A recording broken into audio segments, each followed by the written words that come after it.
أعوذ بالله من الشيطان الرجيم. بسم الله الرحمن الرحيم. وقاتلوا في سبيل الله الذين يقاتلونكم ولا تعتدوا إن الله لا يحب المعتدين. واقتلوهم حيث ثقفتموهم وأخرجوهم من حيث أخرجوكم والفتنة أشد من القتل ولا تقاتلوهم عند المسجد الحرام حتى يقاتلوكم فيه فإن قاتلوكم فاقتلوهم كذلك جزاء الكافرين.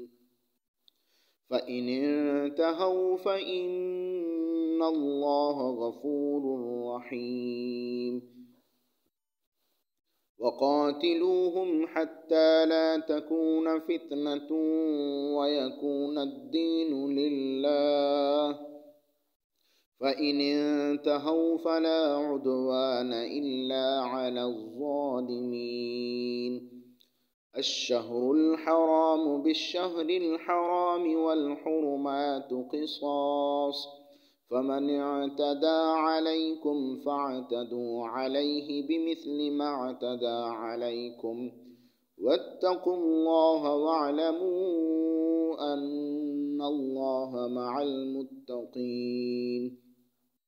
وأنفقوا في سبيل الله ولا تلقوا بأيديكم إلى التهلكة وأحسنوا إن الله يحب المحسنين. من الشيطان الرجيم. بسم الله الرحمن الرحيم.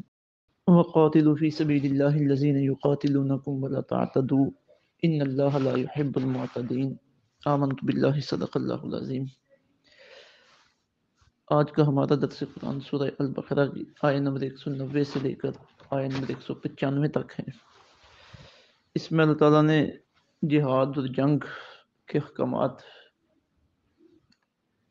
اس کے حدود و قیود اور شرائط ذکر فرمائی ہیں، اور انہیں عدد طیبات سے اسلام کا جہاد کا مسئلہ نکھر کر سامنے آتا ہے. اور بطور خاص ان آیات طیبات میں 3 چیزوں کا ذکر کیا گیا ہے کہ جہاد کس مقصد کے لیے کیا جائے. فی سبیل اللہ، یعنی اللہ کی راہ میں، اللہ کے کلمہ کو بلند کرنے کے لیے. کوئی دنیاوی غرض، وطنی نسلی عداوت، تعصب، لوٹ مار، تجارتی و صنعتی رقابت، جہاد کے وقت یہ چیزیں پیش نظر نہیں ہونی چاہیے. اگر یہ چیزیں پیش نظر ہوئیں تو پھر وہ جہاد فی سبیل اللہ نہیں رہے گا، وہ کوئی ذاتی یا ملکی جنگ بن جائے گی. دوسرا، جہاد کرنا کن سے ہے؟ الذین یقاتلونکم، وہ جو تمہارے ساتھ جنگ کریں، تو اپنے بچاؤ کے لیے، اپنے دفاع کے لیے. پھر تیسرا، اس کی شرائط کیا ہیں؟ انہیں آیات میں فرما دی لا تعتدوا، کہ اس میں حد سے آگے نہیں بڑھنا، بلکہ صرف انہی کے ساتھ قتال کرنا ہے، جہاد کرنا ہے جو تمہارے ساتھ جہاد کرتے ہیں، اور اس وقت تک جب تک وہ تمہارے ساتھ جنگ کر رہے ہیں. جب وہ باز آ جائیں، فتنے کا خاتمہ ہو جائے، تو جہاد بھی ختم ہو گیا.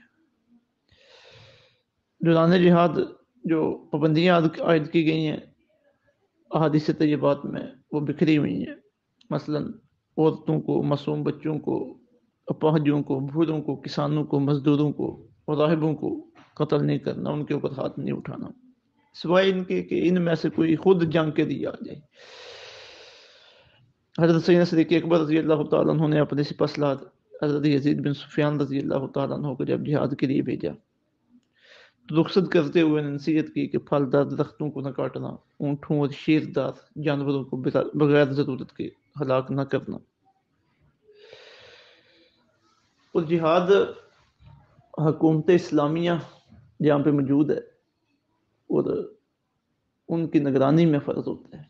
مطلب یہ کہ مسلمان اتنی تعداد کے اندر ان کی حکومت بھی ہو اور پھر حکومت اجازت دے تو تب جہاد ہوتا ہے. جماعتی اور ذاتی جہاد اسلام میں جائز نہیں ہے کہ کوئی جماعت کھڑی ہو اور وہ خود جہاد کرنا شروع کر دے. اس کے لیے الگ شرائط ہیں، یہ کب فرض ہوتا ہے. وغیرہ وغیرہ. آئندہ کسی موقع پہ وہ باتیں تفصیل کے ساتھ آئیں گی.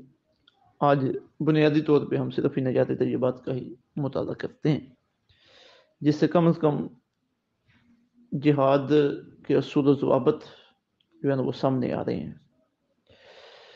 ان نجاتی تجربات کا پس منظر بھی تھوڑا سا ہمارے سامنے ہونا چاہیے کہ جب مسلمان مکہ مکرمہ میں تھے تو اس وقت انہیں حکم تھا کہ کفو ایدیکم، اپنے ہاتھوں کو باندھے رکھو. مطلب یہ کہ ابھی تمہاری اتنی تعداد نہیں ہے کہ تم مشرکین کا مقابلہ کر سکو، ان کے ساتھ جنگ کر سکو. ابھی تم نے احتیاط برتنی ہے، ظلم سہنا ہے، صبر کرنا ہے اور اندر ہی اندر پکنا ہے اس وقت کے لیے جب تمہارے اوپر جہاد فرض ہو. تو مسلمان ظلم و ستم سہتے رہے ہیں مکے کی زندگی میں. جب مدینہ تجربہ آئے ہیں اللہ تعالیٰ نے وسعت عطا فرمائی ہے، طاقت میں اضافہ ہوا، تعداد میں اضافہ ہوا، تو اب اجازت دے دی گئی ہے کہ جو تمہارا راستہ روکے تم اس کے خلاف میدان جنگ میں نکل سکتے ہو.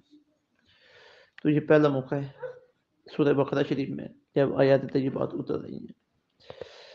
سورہ حج میں بھی کی آخری آیات میں کچھ ذکر ہے، اس کے بارے میں مفسرین نے اس رائے کا اظہار کیا کہ جب آقا علیہ الصلوۃ والسلام مدینہ طیبہ کی طرف ہجرت کر کے آ رہے تھے تو وہ راستے میں آیات اتری تھیں، اذن للذین یقاتلون بانہم ظلموا، کہ جن کے اوپر ظلم کیا جاتا رہا انہیں جہاد کی اجازت دی گئی ہے. تو بہرحال یہ ابتدائی آیات تجربات ہیں. وقاتلوا فی سبیل اللہ، لڑو اللہ کی راہ میں، الذین، ان لوگوں سے، یقاتلونکم، جو تم سے لڑتے ہیں، ولا تعتدوا، اور ان پر زیادتی نہ کرو. ان اللہ یحب المعتدین، بے شک اللہ تعالیٰ زیادتی کرنے والوں کو پسند نہیں فرماتے. وقتلوہم، اور قتل کرو انہیں، حیث، جہاں بھی، ثقفتموہم، تم انہیں پاؤ. واخرجوہم، اور نکال دو تم انہیں، من حیث، جہاں سے، اخرجوکم، انہوں نے تمہیں نکالا تھا. والفتنۃ، اور فتنہ انگیزی، اشد، زیادہ سخت ہے، من القتل، قتل سے بھی. ولا تقاتلوہم، اور جنگ نہ کرو ان سے، عند المسجد الحرام، مسجد حرام کے قریب، حتی یقاتلوکم فی، یہاں تک کہ وہ خود تم سے وہاں جنگ کرنے لگے. فإن قاتلوکم، سو اگر وہ لڑیں تم سے، فاقتلوہم، تو پھر قتل کرو تم انہیں. کذالک، یہی ہے، جزاء، سزا، الکافرین، کافروں کی، یعنی ایسے کافروں کی یہی جزا ہے کہ وہ مسجد حرام کا، خانہ کعبہ شریف کا پاس نہیں کر رہے، انہوں نے تمہارے اوپر حملہ کر دیا، تو اب اپنے بچاؤ کے لیے تم بھی ان کے اوپر حملہ کر سکتے ہو. فإن انتہوا، پھر اگر وہ باز آ جائیں، فإن اللہ، تو جان لو اللہ تعالیٰ، غفور الرحیم، بہت بخشنے والا اور ہمیشہ رحم فرمانے والا. وقاتلوہم، اور لڑتے رہو ان سے، حتی، یہاں تک کہ، لا تکون فتنہ، فتنہ و فساد باقی نہ رہے، وَيَكُونَ الدِّينُ لِلَّهِ، اور ہو جائے دین صرف اللہ کے لیے. فَإِنِ انتَهَوْا، پھر اگر وہ باز آ جائیں، فَلَا عُدْوَانَ، تو سختی نہیں ہے، إِلَّا عَلَى الظَّالِمِينَ، مگر ظالموں پر. الشہر الحرام، حرمت والا مہینہ، بالشہر الحرام، حرمت والے مہینہ کا بدلہ ہے. والحرمات قصاص، اور ساری حرمتوں میں برابری چاہیے. فمن اعتدی، تو جو تم پر، فمن اعتدی، اور جو زیادتی کرے، علیکم، تم پر، فاعتدوا علیہ، تم بھی اس پر زیادتی کر لو، بمثلی، اسی قدر، ما اعتدی علیکم، جتنی زیادتی اس نے تمہارے اوپر کی ہے. واتقوا اللہ، ڈرتے رہا کرو اللہ سے. واعلموا، جان لو، ان اللہ مع المتقین، بے شک اللہ تعالیٰ پرہیزگاروں کے ساتھ ہے. وانفقوا فی سبیل اللہ، اور خرچ کیا کرو اللہ کے راستے میں. ولا تلقوا، اور نہ پھینکو، بایدیکم الی التہلکہ، بایدیکم، اپنے آپ کو اپنے ہاتھوں سے، الی التہلکہ، تباہی میں. واحسنوا، اور اچھے کام کیا کرو. ان اللہ یحب المحسنین، بے شک اللہ تعالیٰ اچھے کام کرنے والوں سے محبت فرماتا ہے. اب ذرا نجات تجربات کی وضاحت کی طرف آتے ہیں. سب سے پہلے فرمایا گیا وقاتلوا فی سبیل اللہ، اللہ کے راستے میں جہاد کرو. اس سے جہاد کا مقصد سامنے آ گیا کہ جہاد اللہ کے لیے ہے، اللہ کے کلمے کو بلند کرنے کے لیے ہے، اور اہل اسلام کے اپنے دفاع کے لیے ہے. اہل اسلام اسلام کے راستے پہ چلے ہیں اور کفر ان کے خلاف ہو گیا. اب اس وقت اہل اسلام کا اپنا دفاع، یہ اسلام کا ہی دفاع ہے، کیونکہ اسلام کی لیے ہی تو کفر ان کے مخالف ہوا ہے. تو کن کے ساتھ جہاد کیا جائے؟ الذین یقاتلونکم، جو تمہارے ساتھ لڑتے ہیں. تو اس کی حدود و قیود کیا ہیں؟ ولا تعتدوا، اور زیادتی نہ کر. یعنی جو تمہارے ساتھ جنگ کر رہے ہیں ان کے ساتھ جنگ کرتے ہو تم نے زیادتی نہیں کرنی، حد سے آگے نہیں بڑھنا. اگر وہ باز آ جائیں تو تم نے بھی باز آ جانا ہے. اور جو دوران جہاد کاموں سے، جن کاموں سے منع کیا گیا، جن کی طرف ہم نے بھی پیچھے اشارہ کیا، وہ کام نہیں کرنے. ان اللہ لا يحب المعتدین، بے شک اللہ تعالیٰ زیادتی کرنے والوں کو پسند نہیں فرماتے. یعنی جب تمہارا جہاد تمہاری اپنی ذات کے لیے نہیں، اللہ کے لیے، جب جذبات بڑھ کے ہوں تو پھر انہیں کنٹرول کرنا ذرا مشکل ہوتا ہے. تو اللہ تعالیٰ نے بالکل آغاز میں فرما دی ہے کہ اپنے جذبات کو اپنے قابو میں رکھنا ہے. جس خدا کے لیے یاد کر رہے ہو، جب وہی خدا کہہ رہا ہے یہ کام نہیں کرنا، تو پھر وہ کام نہیں کرنا. اور دنیا کے سامنے تم نے نمونہ پیش کرنا ہے اللہ تعالیٰ کی اطاعت و فرما برداری کا.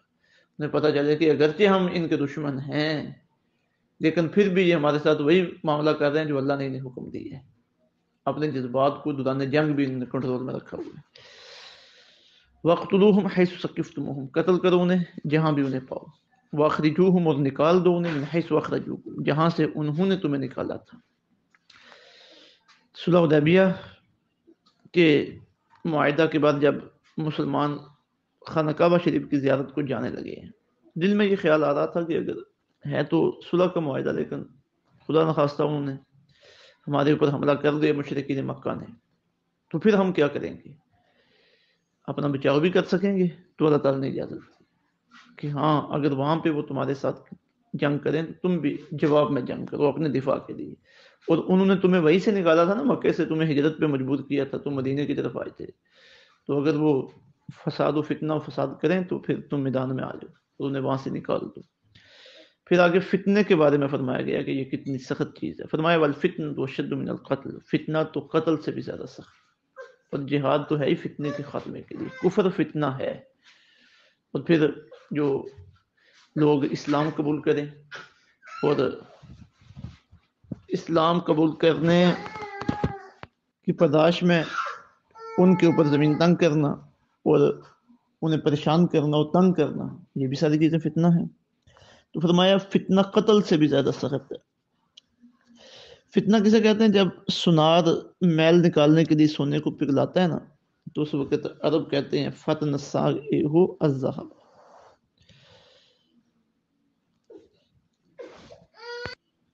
اب سونے کو پگھلانا یہ بڑا کام ہے کہ سخت چیز تھی وہ پگھل گئی ہے. اور کسوٹی کو فتانت کہا جاتا ہے. اور سخت آزمائش کو، فتنے کا لغوی معنی سخت آزمائش، سخت آزمائش،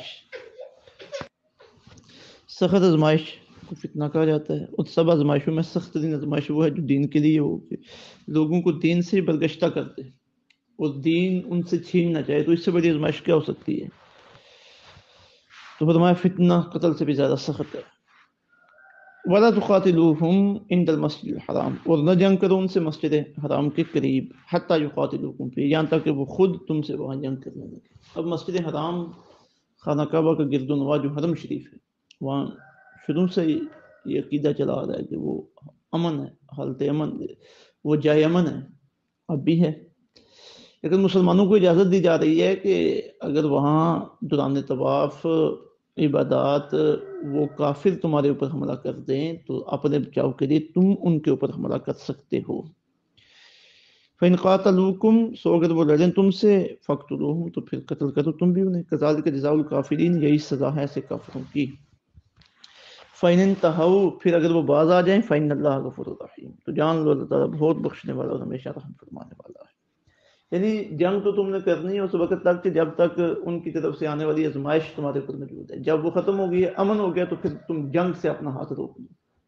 اب تمہیں اجازت نہیں ہے کہ تم آگے بڑھو. یہ اصول و ضوابط ہیں جہاد کی. وقاتلوہم، اور لڑتے رہو ان سے، حتی لا تکون فتنہ، یہاں تک کہ فتنہ فساد باقی نہ رہے. وَيَكُونَ الدِّينُ لِلَّهِ، اور دین صرف اللہ کے لیے، یعنی اللہ کا نظام دنیا میں آئے، اللہ کا نظام قائم ہو جائے، فتنے کا خاتمہ ہو جائے، تو اس وقت تک جنگ کرتے رہو. فَإِنْ انْتَهَوْا، پھر اگر وہ باز آ جائیں، یعنی فتنہ پروری سے باز آ جائیں، فَلَا عُدْوَانَ إِلَّا عَلَى الظَّالِمِينَ، تو سختی نہیں ہے مگر ظالموں پر. اب آگے ایک اہم بات آ رہی ہے کہ عرب میں ہمیشہ سے یہ دستور تھا کہ 4 مہینوں کو وہ عزت والا سمجھتے تھے. اسلام نے بھی ان 4 مہینوں کی عزت اور احترام کو برقرار رکھا. محرم، رجب، ذی القعدہ، ذی الحجہ. عرب میں جتنی بھی بڑی دشمنیاں چل رہی ہوتی تھیں ان مہینوں میں جنگ بندی کے معاہدے ہو جاتے تھے. مسلمان جب ذی القعدہ 7 ہجری میں عمرہ کے لیے گئے تو کفار نے جنگ کی تیاری شروع کر دی اور اپنے دیرینہ دستور کو بھی انہوں نے اس معاملے میں نظر انداز کر دیا کہ اب قریب تھا کہ وہ اس حرمت والے مہینے میں مسلمانوں کے ساتھ جنگ کرتے. اب مسلمانوں کے ذہن میں خیال آیا کہ اگر وہ ہمارے ساتھ جنگ کریں گے تو کیا ہم اپنا دفاع کر سکتے ہیں یا نہیں، کیونکہ یہ ان مہینوں میں جنگ کی تو ممانعت ہے. تو اللہ تعالیٰ نے فرمایا کہ یہ جو ممانعت ہے جنگ کی، یہ دونوں طرف سے اس میں برابری ہونی چاہیے. یعنی اگر وہ خاموش ہیں تم بھی خاموش، لیکن اگر وہ تمہارے اوپر حملہ کر دیتے ہیں نا تو پھر تم جواب دے سکتے ہو. یہ اجازت دی گئی تھی اس وقت مسلمانوں کو.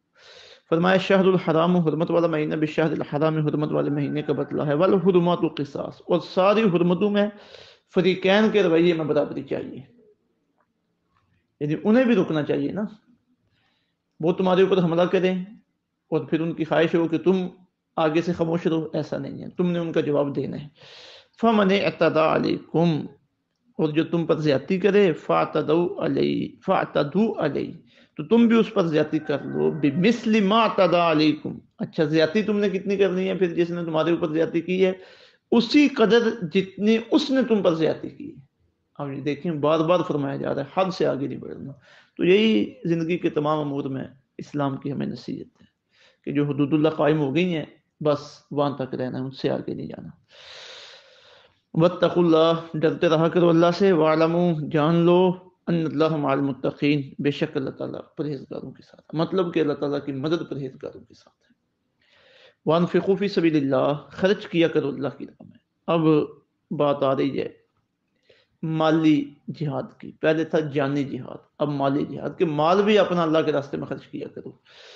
وَلَا تُلْقُوا، اور نہ پھینکو، بِأَيْدِيكُمْ، اپنے آپ کو اپنے ہاتھوں سے، التہلکہ، تباہی میں.